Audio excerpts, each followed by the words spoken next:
দর্শক, নববর্ষের দিনে শেখ হাসিনার আরেকটি অডিও ভাইরাল হয়েছে। ইউটিউবে, ফেসবুকে সেই অডিওটা ঘুরে বেড়াচ্ছে। সেই অডিওতে শেখ হাসিনাকে প্রথমবারের মতো নেতাকর্মীদের উদ্দেশ্যে এগ্রেসিভ কথা বলতে শোনা গেল এবং নেতাকর্মীদের রীতিমতো প্রতিশোধপরায়ণ হওয়ার মতো ভয়ঙ্কর কথাও বলে ফেললেন তিনি। শেখ হাসিনা আদতে কি চাচ্ছেন, বাংলাদেশের কোন অবস্থা দেখতে চাচ্ছেন, সেই প্রশ্নটা এবার সামনে এসেই গেল। শেখ হাসিনা যখন এই কথা বলছেন, সেই গুরুত্বপূর্ণ আলোচনা তো করবই। ওদিকে বিএনপির ভারপ্রাপ্ত চেয়ারম্যান তারেক রহমান তিনি গুরুত্বপূর্ণ একটা মন্তব্য করেছেন। সেই মন্তব্যে তিনি বলেছেন, এয়ার কন্ডিশনের ভেতর বড় বড় দামি অফিসে বসে যারা সংস্কারের কথা বলছে তাদের সংস্কার ধোপে টিকবে না। যারা বলছে সংস্কার আগে না, নির্বাচন আগে, এটা বলে বিএনপিকে বিতর্কিত করার চেষ্টা করছে, তাদের সেই উদ্দেশ্য সফল হবে না। তাহলে কি বিপাকেই পড়ে যাচ্ছে বর্তমান অন্তর্বর্তীকালীন সরকার? সেই আলোচনাগুলোই করবে এই ভিডিওতে। থাকবেন পলিটিক্স টিভির নিয়মিত আয়োজনে।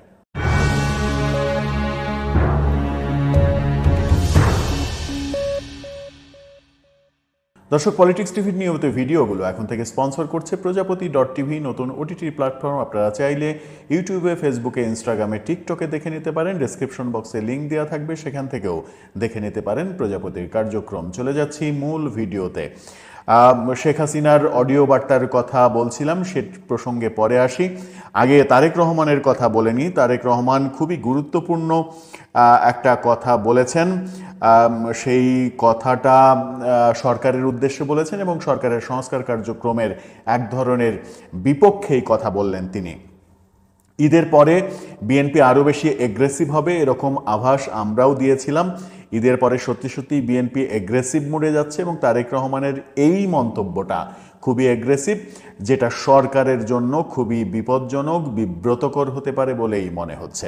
তিনি বললেন, বড় বড় জায়গায় বসে, এয়ার কন্ডিশনের ভেতরে বসে, বড় বড় দামি দামি অফিসে বসে তারা সংস্কারের কথা বলছে।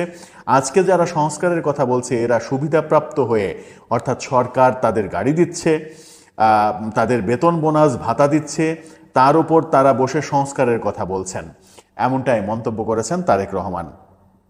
তিনি বলেছেন, সংস্কার আগে না নির্বাচন, সংস্কার আগে নির্বাচন পরে, এই কথা যারা বলছেন তাদের সমালোচনা করে করেন তিনি।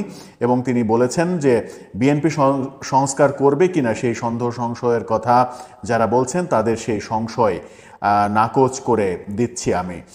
নিজের এই বক্তব্যের পক্ষে যুক্তি হিসেবে বিএনপির ভারপ্রাপ্ত চেয়ারম্যান বলেছেন, বিএনপি এসব সুযোগ সুবিধার মধ্যে থেকে কখনো সংস্কারের কথা বলেনি, বলবেও না। বিএনপি যখন সংস্কারের কথা বলেছে তখন বিএনপি রাজপথে স্বৈরাচারের সাথে যুদ্ধ করেছে, একদিকে আন্দোলন করেছে, আর একদিকে বিএনপি দেশ গঠনের চিন্তা করছে।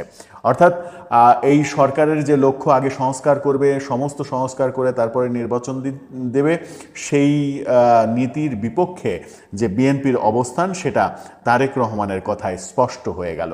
শেখ হাসিনার প্রসঙ্গে আসবো, তার আগে ছোট্ট করে বলে নিই, আজকে পহেলা বৈশাখ শেষ হয়ে গেল।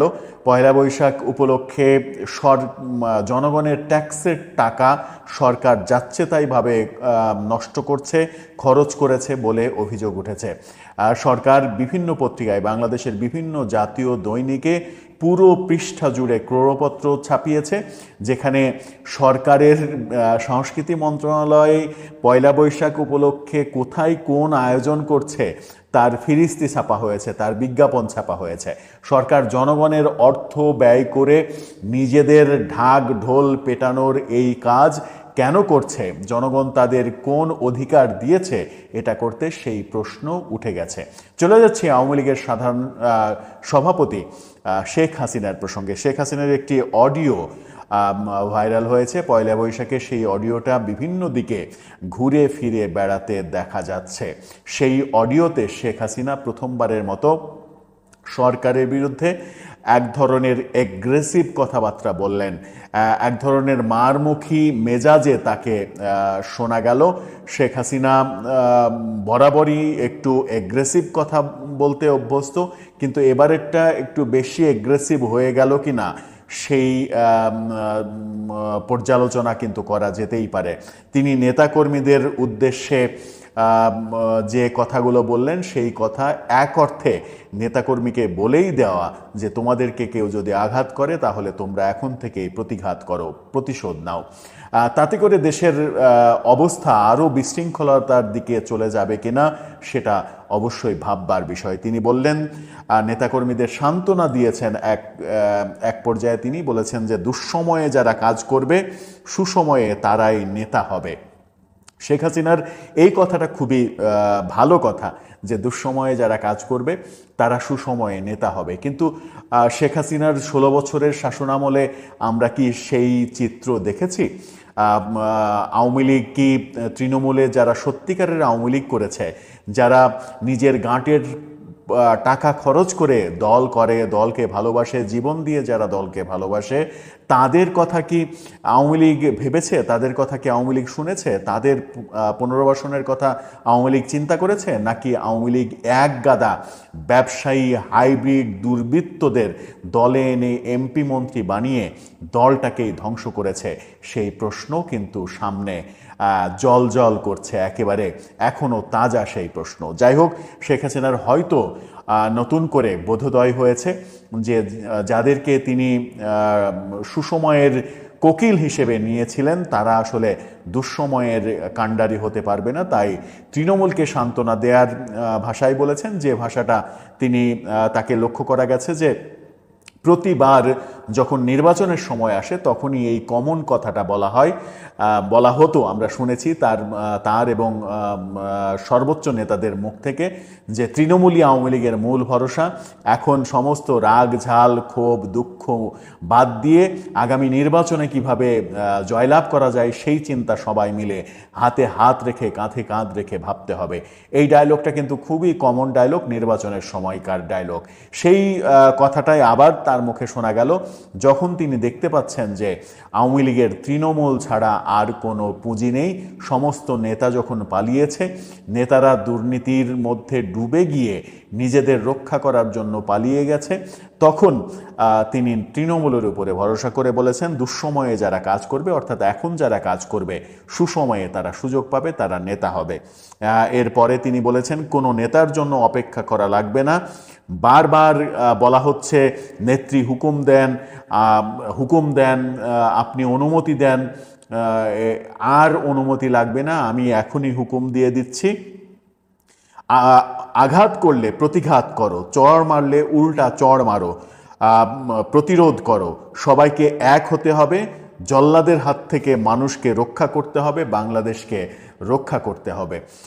অর্থাৎ বর্তমান সরকারকে তিনি জল্লাদ হিসেবে আখ্যা দিচ্ছেন, সেটা তার মতো করে তিনি তার ব্যাখ্যায় যা ইচ্ছা বলতেই পারেন। কিন্তু নেতাকর্মীদের এক ধরনের তিনি খেপিয়ে তুললেন কিনা, এরপরে বর্তমানে আওয়ামী লীগের কর্মীদের যে অবস্থা, দেশে যারা রয়েছেন তাদের অবস্থা যে ধরনের নাজুক অবস্থা, সেই নাজুক অবস্থার পরিপ্রেক্ষিতে তারা যদি প্রতিঘাতের নেশায় মত্ত হয়ে যায়, প্রতিঘাত করতে চায় সত্যি সত্যি নেত্রীর এই পরামর্শ মোতাবেক প্রতিশোধের নেশায় যদি মত্ত হয়ে পড়ে, তাহলে দেশের আইন শৃঙ্খলা পরিস্থিতি কোন দিকে চলে যাবে সেটা খুব সহজেই অনুমান করা যায়। তাহলে কি আমরা সেই দিনের মধ্যেই চলে আসলাম যে দেশের আইন শৃঙ্খলা পরিস্থিতি আবারও তলানিতে চলে যাবে? এমনিতেই দেশের আইন শৃঙ্খলা পরিস্থিতি খুবই নাজুক, তার উপরে আওয়ামী লীগ যেভাবে, আওয়ামী লীগের ভাষায় তারা যেভাবে নির্যাতিত হয়েছে, সেই নির্যাতনের প্রতিশোধ তারা যদি নিতে চায়, প্রতিঘাত করতে চায়, চড় মারলে পাল্টা চড় যদি মারতে চায়, তাহলে সেই বিশৃঙ্খল পরিবেশ আরও বেশি বিশৃঙ্খলার দিকে চলে যাবে কিনা সেটা বোধহয় ভাববার সময় এসেছে। সেই ভাবনাটা আওয়ামী লীগের সর্বোচ্চ ফোরাম ভাববেন কিনা, দেশকে বিশৃঙ্খল অবস্থার দিকে ঠেলে দিলেই তাদের জয় সন্নিকটে চলে আসবে কিনা, সেই ভাবনা হয়তো তাদের। কিন্তু আমরা যারা সাধারণ মানুষ, যাদের দিন নুন আনতে পান্থা ফুরায়, যারা মধ্যবিত্ত নিম্ন মধ্যবিত্ত মানুষ, তারা চায় দেশে শান্তি বিরাজ করুক, দেশ যেন বিশৃঙ্খল না হয়। কে ক্ষমতায় থাকলো, কে ক্ষমতায় আসলো, কে ক্ষমতা থেকে গেল, এটা আসলে বাংলাদেশের বেশিরভাগ মানুষেরই হেডেক না।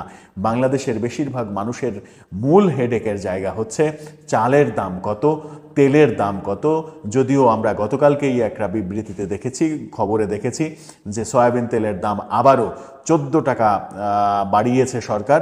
ব্যবসায়ীরা 18 টাকা বাড়াতে চেয়েছিল, সরকার ব্যবসায়ীদের উপরে সদয় হয়ে 4 টাকা মাইনাস করে 14 টাকা লিটারে বাড়িয়ে দিয়েছে।